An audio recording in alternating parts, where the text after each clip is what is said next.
Hello, Robs. We're back with the conclusion to Near to the Wild Heart by Clarice Lispector, Chapter 19. The Journey. Impossible to explain, she gradually withdrew from that zone where things have a set form and edges, where everything has a solid and immutable name. Increasingly, she sank into that fluid region, quiescent and unfathomable, where clouds hovered, indistinct and fresh like those of dawn. Dawn breaking over the countryside. On her uncle's farm she had woken up in the middle of the night. The floorboards in the old house were creaking. From up there on the first floor, free in that dark space, she had looked out at the land, searching for those plants that were writhing, coiled up like snakes. Something blinked in the night, looking, the eyes of an outstretched dog on guard. The silence throbbed in her blood, and she gasped to its rhythm. The dawn broke over the fields, rosy and moist.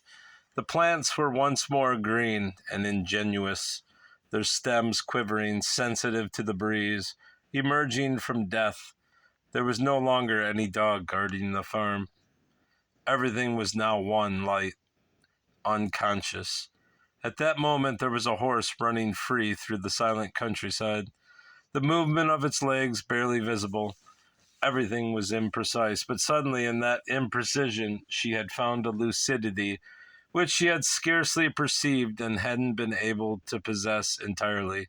Perturbed, she had thought everything. The words are pebbles rolling in the river. That wasn't happiness she had felt just then, but what she had felt had been fluid, pleasantly amorphous. A shining moment, a somber moment, as somber as the house that stood on the road, covered by dense trees and dust from the road. Inside lived the barefooted old man and his two sons, big and handsome breeders. The younger son had eyes, above all eyes. He had once given her a kiss, one of the most satisfying kisses she had ever experienced, and something rose from the bottom of those eyes when she stretched out her hand. This same hand which now was resting on the back of the chair like some tiny separate body, satisfied, languid. As a child she used to make her hand dance as if it were a delicate little girl. She had made it dance even for the man who fled or who had been caught, for her lover, and he, fascinated and anguished, had ended up by squeezing it, by kissing it, as if that hand itself were a woman.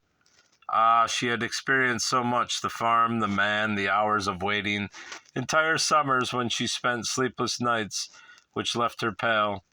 Her dark eyes, within her insomnia, other insomnias.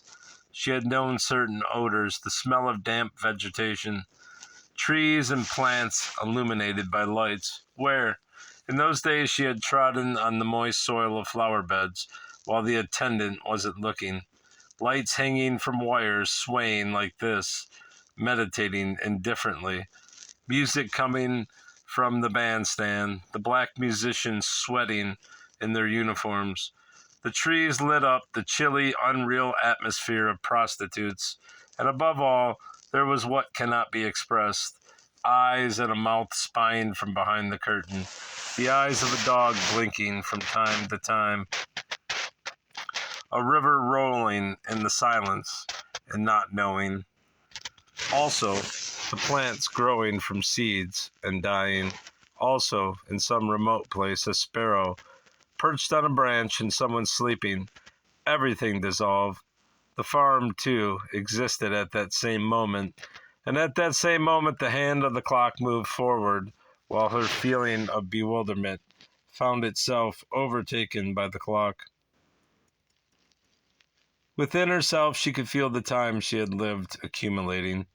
It was an uncertain feeling, like the memory of some house in which she had lived.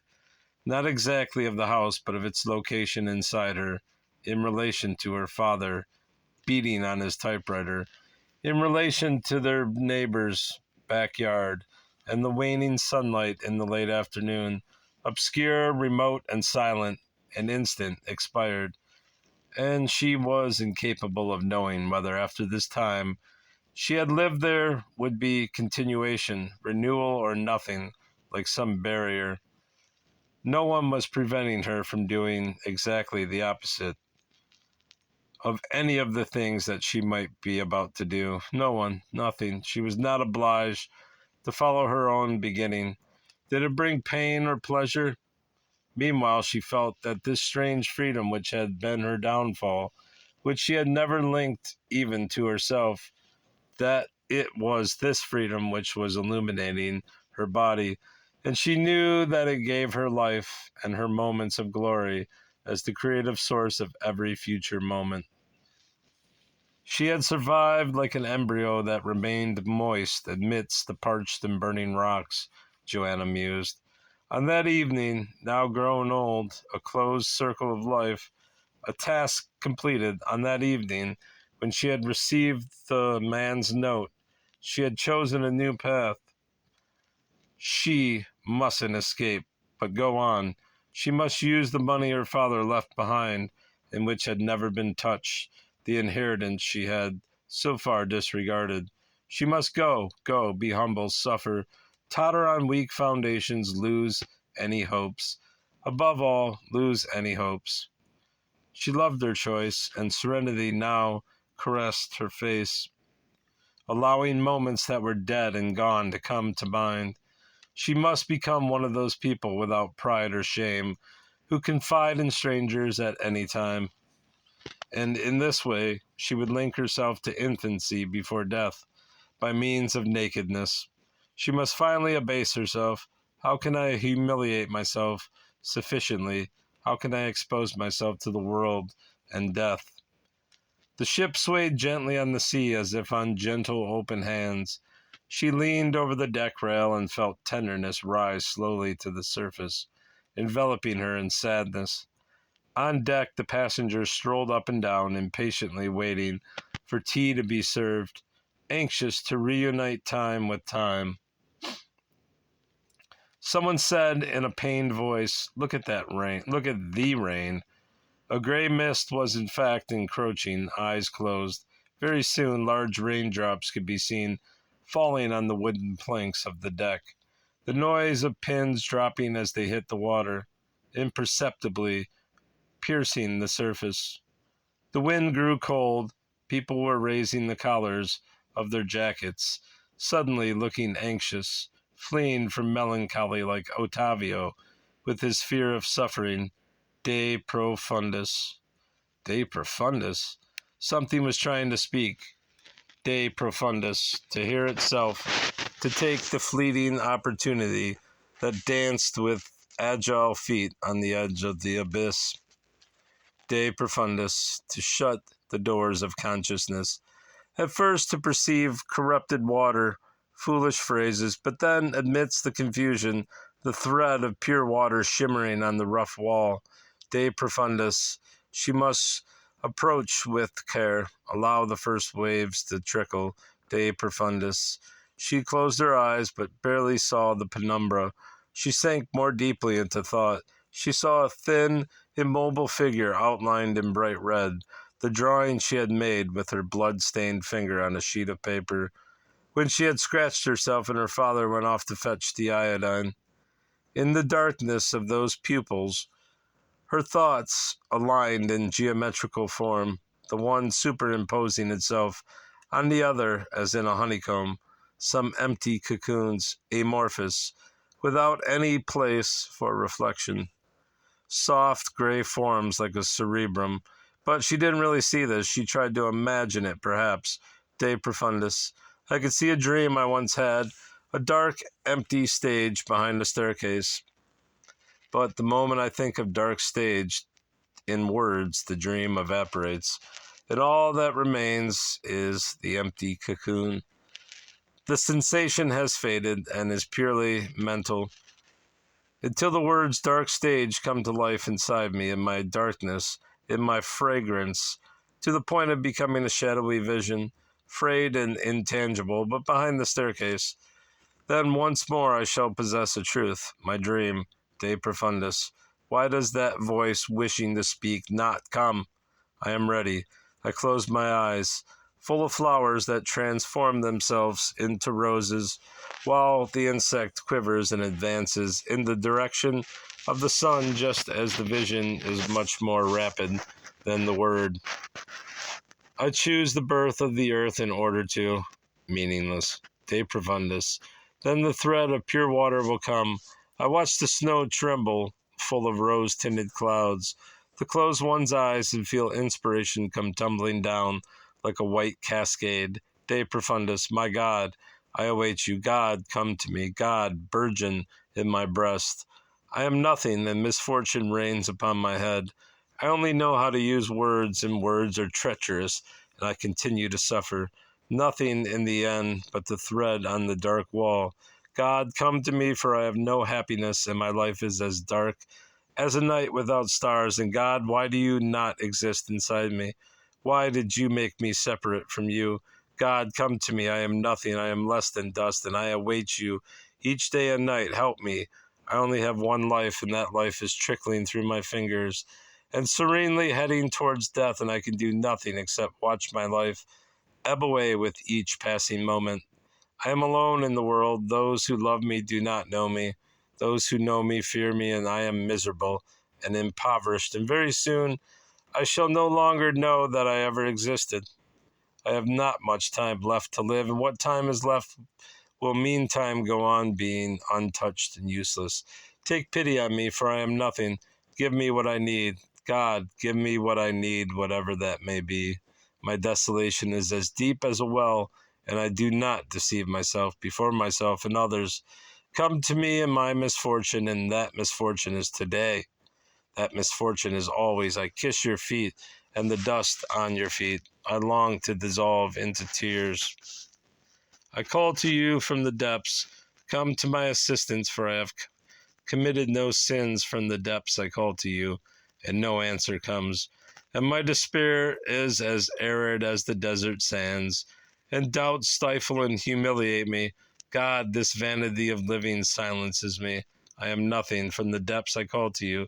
From the depths I call to you. From the depths I call to you. From the depths I call to you.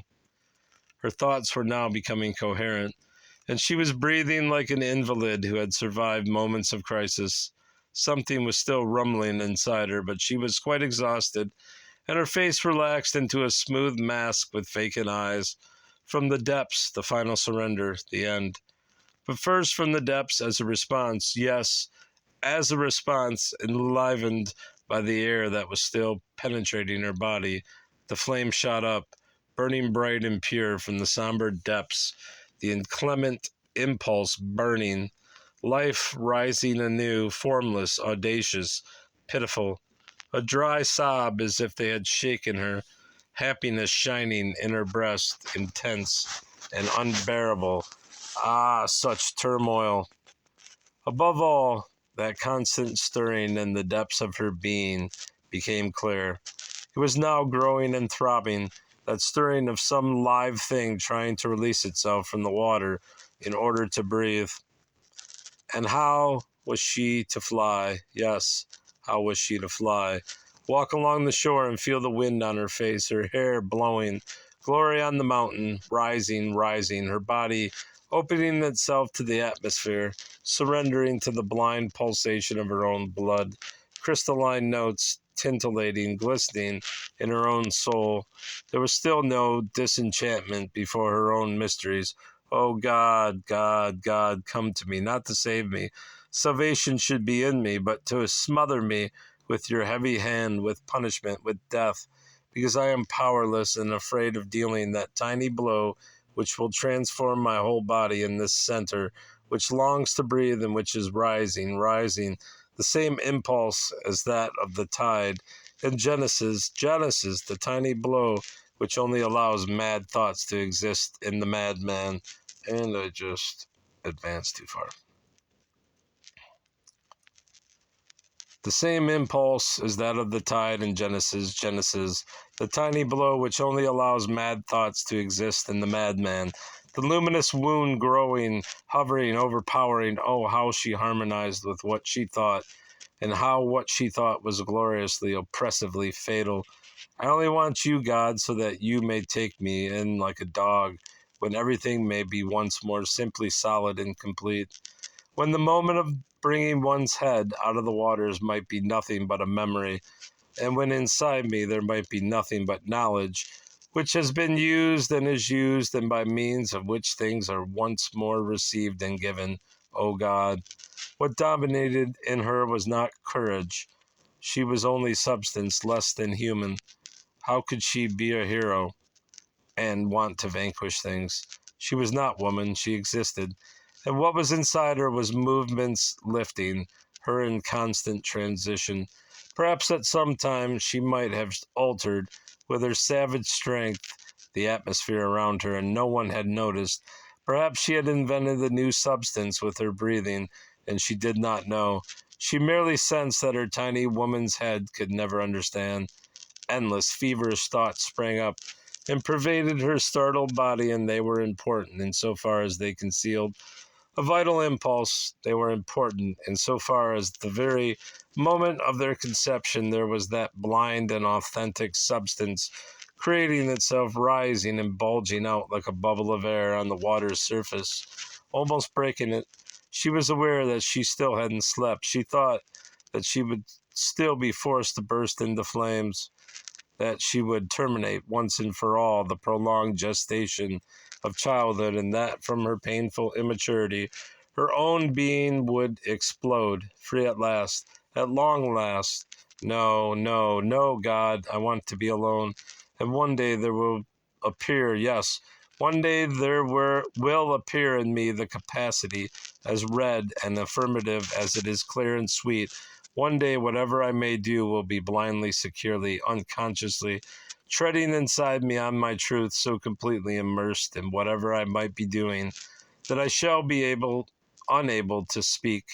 Above all, the day will come when my every movement will be creation, birth. I shall break all the negations that exist within me. I shall prove to myself that there is nothing to fear, that everything that I might be will always be, wherever there is a woman who shares my origins. I shall raise within myself what I am one day. At a gesture from me, my mighty waves will soar, pure water submerging my doubt, my conscience. I shall be as strong as the soul of an animal, and whenever I might speak, they will be slow, unthought words, not felt lightly, not full of a desire for humanity, not the past consuming the future. Whatever I might say will sound preordained and complete. There will be no space inside me for me to know that time exists, that men and dimensions exist. There will be no space inside me even to notice that I shall be creating instant by instant. No, not instant by instant, forever fused, for then I shall live. Only then shall I live more fully than in childhood. I shall be as brutal and misshapen as a stone. I shall be as light and vague as something felt rather than understood. I shall transcend myself in waves, O God, and may everything come and fall on me, even the incomprehension of myself at certain blank moments. For I need only fulfill myself, and then nothing will impede my path until death, without fear. From whatever struggle or truce, I shall arise as strong and comely as a young colt, not coat. All right, well, there's an afterword, but it's not by her. But I'll stop there. Thankfully, I have finished this overwrought book. Goodbye, bruv.